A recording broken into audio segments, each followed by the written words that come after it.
It's starting to feel like Christmas, people, and I do love it, almost as much as I love you. Well, welcome again. Sit on the red couch. Oh, my. You asked for Dawn Cantwell, I'm giving you Dawn Cantwell. So here I am with Miss Dawn Cantwell. Let me get closer, on the red couch. Tell me what you love about doing this show. Oh, boy. Well, many things. I love many things about doing this show. I would say, first of all, the people. It's folks like See, you. It's us. It's the folks.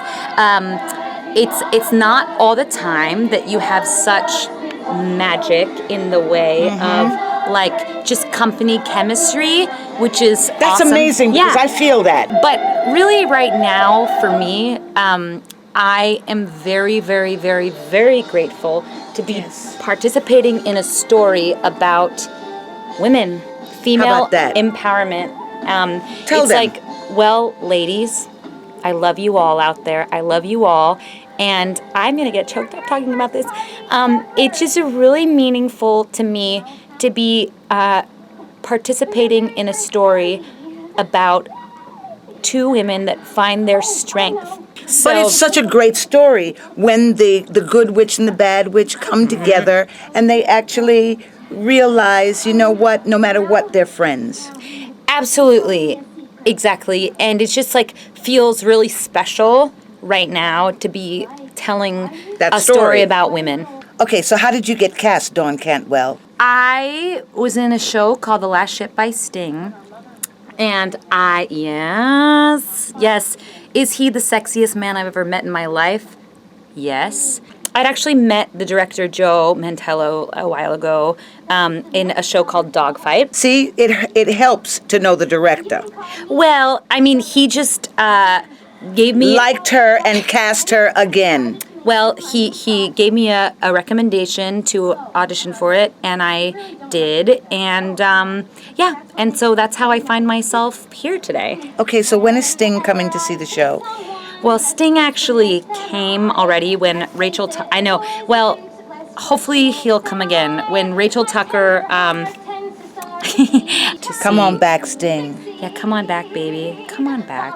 We love you. We love you too, Dawn Cantwell. Love you. Mwah. Love you, Sheryl Lee.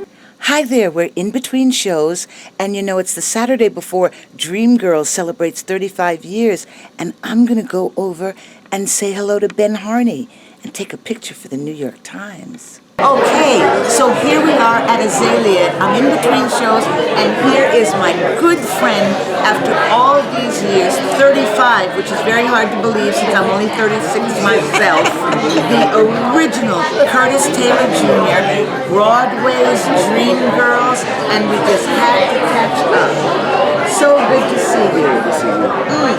I'm heading down into the caverns of the theater in search of the Tony Award.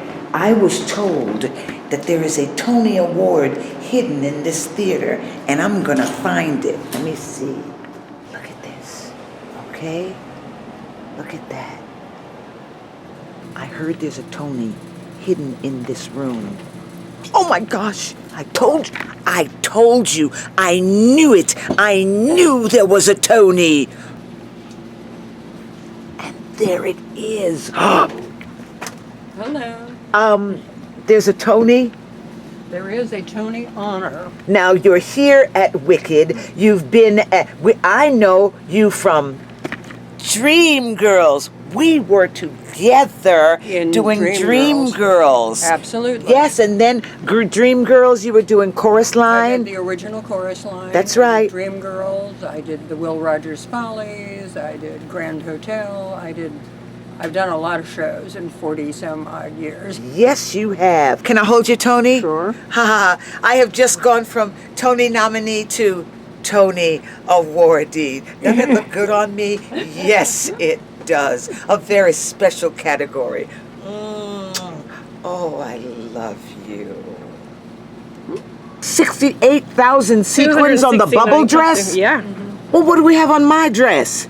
Where are my clothes? We're gonna have to figure that out. You gotta figure We'll out. figure that out while you're here. We need That'll be our horrible project. magic. That'll be our project. Call me madam. I We're gonna need to have know. we'll have a- But I do have 24 karat gold thread, or is it 18 karat gold thread? I think it's pretty much 18 because Okay. 24 is very soft, and you can't really work with that kind of thread. So the next time I tell you I am a golden woman, you will know that it is true. And you have just met the special Tony winner, Miss Alice Gilbert, and I told you there was a Tony hidden in this theater. Okay, so here we are at Wicked on the red couch, and you have been asking to know more about the dressers since you met Teal. So here's Kathy. Now Kathy dresses Elphaba. Yeah. So you were asking what else do they do? Well, that was a great question because they do lots. Now, Kathy is a dresser here on Broadway, but she's also a Reiki healer. We used to call it Reiki healing Yeah. back when I was trained, or I think they call it. I can't. When they sort of ritualize your hands. Okay. So back in the '80s, when I became ritualized, we called it Reiki healing. Now I think they call it a Reiki practitioner, Yeah. but it's a non-invasive healing art from Japan, and I was exposed to it through Shakespeare and Company back in the day. And so then I got the training, and I use it primarily to help actors and actresses when their nerves are a little bit, they're a little nervous before they go on. It's a laying on of the hands, and the energy just kind of is relaxing. I love Very that. relaxing. Using the calming spirit. Yeah, the That's calming right. spirit. You wanted to know what they do? I'm going to find more out for you, too. All right, so part 2 of what do the dressers do. Now, tell them your name. Hi, I'm Terry. I'm the Bach, Nessa, and Dillerman dresser. But you do more than just Yes. dress. Tell them what you do. I'm also a licensed massage therapist and own my own company called Wellness in the Wings. Now, how does this work? Is it during shows, after shows? What is it? I cater to the entertainment community. Okay.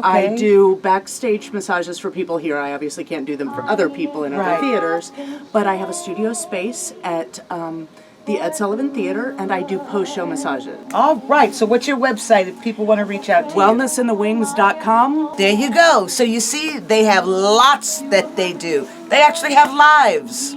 So you see this man, you've all asked me about the wigs.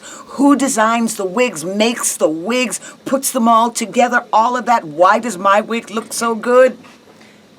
Tell them. Because Tell them, it's on Tom. you. That's why it looks so Thank- good. We worked together on the color Yeah. of that wig so that it wasn't just stark white. You would have to see it really on stage to understand exactly what we're talking about. And one of the most fittings we've ever had. The whole studio was like, oh, she can come back anytime. Oh, it was so great. Yeah. And this man makes magic up and down Broadway, and he certainly did it for me. And now you've met the master. This is my holiday door. I love it. Michael, the dresser, he actually dresses Michael Campano. He did my door. Oh, Michael also did all of these snowflakes. It's beginning to look a lot like snowflakes. Oh, he also did Michael Campano's door. Let me show you Michael's door. Look at that. Look at that. You see all the ornaments on the door? Here we are. This is my Christmas tree. I bought it at the 99-cent store. But look at all these ornaments that Michael did for me. I love it. Happy holidays from Jenny Denoya, aka Alphaba. Mwah. Happy holidays! Happy holidays! Happy holidays! Happy holiday. Another one. This is Sheryl Lee Ralph, and you've been watching Call Me Madam here on Broadway.com. And I just want to wish you a Merry Christmas, a Happy Kwanzaa, a Happy Hanukkah, and a happy every day. And a happy birthday to me. Ooh, I love you all. Call me Madam. We'll see you next week. Mwah!